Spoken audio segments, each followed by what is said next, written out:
पश्चिम बंगाल में आज 25वीं eastern zonal council की मीटिंग है, जिसमें शिरकत करने के लिए चारों राज्यों यानी कि बिहार, झारखंड, बंगाल और उड़ीसा से सारे आला नेता और मंत्री, मुख्यमंत्री शामिल हो रहे हैं। इस पर बात करने के लिए हमारे साथ हैं एमओएस होम बेहरा साहब। ये बताइए कि क्या है इस समय स्थिति और सबसे बड़ी चुनौती उड़ीसा? देखिए, सबसे बड़ा बात है ये जो ईस्टर्न जोनल काउंसिल मीटिंग का जो मुद्दा है, जो ऑब्जेक्टिव है, चारों स्टेट्स इंटर स्टेट रिलेशंस उसको और स्ट्रेंथन करने के लिए और सेंटर स्टेट रिलेशंस उसको भी स्ट्रेंथन करने के लिए। जैसे कि इंडिया में फेडरलिज्म सिस्टम चल रहा है, तो किसी भी तरह स्टेट फंक्शन करने के लिए सेंटर का कोऑपरेशन जरूर चाहिए और स्टेट का कोऑपरेशन भी सेंटर को जरूर चाहिए। जैसे कि हम अगर बोलेंगे कि सेंट्रल स्पॉन्सर्ड स्कीम्स स्टेट और सेंटर में जैसे 40-60 रेशियो में रहता है, तो टाइम पे कुछ अगर सेंट्रल स्पॉन्सर स्कीम का जो फंडिंग रिलीज नहीं होता है, तो स्टेट में वो फंक्शन करने के लिए भी वो भी दिक्कत होता है। हमारा सीएम ऑनरेबल श्री नवीन पटनायक जी और वेस्ट बंगाल सीएम सुश्री ममता बनर्जी के जो स्टेट के जो रिलेशंस बहुत बढ़िया है और सेंटर का स्टेट रिलेशन भी बहुत बढ़िया है, लेकिन बहुत सारा डिमांड हमारा है।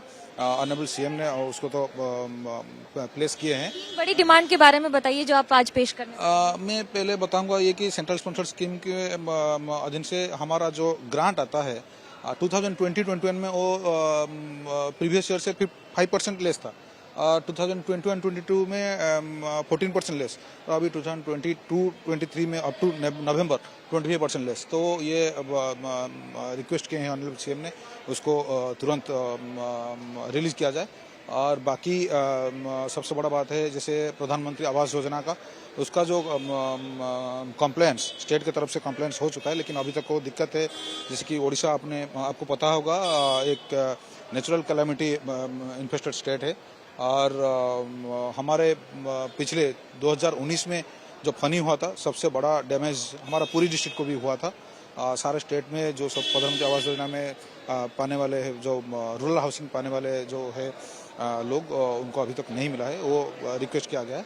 और सबसे बड़ा बात है जैसे कि central force, paramilitary force, state का रेस्पॉन्सिबिलिटी ये है उनको रहने से लेकर जो डिप्लॉयमेंट, जैसे कि उड़ीसा में 10 डिस्ट्रिक्ट अभी LWE left wing extremist affected district है, तो उन डिस्ट्रिक्ट में जो डिप्लॉयमेंट किया जा रहा है वो एक्चुअली सेंटर का रेस्पॉन्सिबिलिटी है, स्टेट का भी रेस्पॉन्सिबिलिटी है, but that fund is being borne by the state Holi.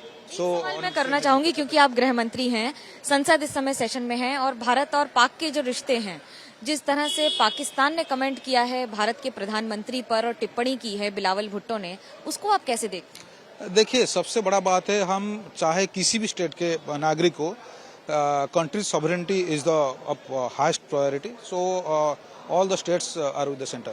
और जिस तरह से राहुल गांधी ने टिप्पणी की है ये कहते हुए कि हमारी सेना पिट गई है चीन की सेना से, विपक्ष में बैठकर आप इसको कैसे देखते हैं? देखिए, कुछ भी हो जाए इसी तरह का टिप्पणी अच्छा नहीं है और हमें मुझे लगता है, ये मेरा पर्सनल ओपिनियन है और स्टेट का ओपिनियन है, जो हमारा सोल्जर्स है जो बॉर्डर पे फाइट कर रहे हैं या नेशनल सिक्योरिटी के लिए जो फाइट कर रहे हैं, उनको हमेशा हमारा सपोर्ट चाहिए और उनको हमेशा रिगार्ड देना चाहिए, रिगार्ड्स भी देना चाहिए और सम्मान भी। कैमरा पर्सन सूरज पांडे के साथ मनोज्ञा लोईवाल, कोलकाता, एबीपी न्यूज।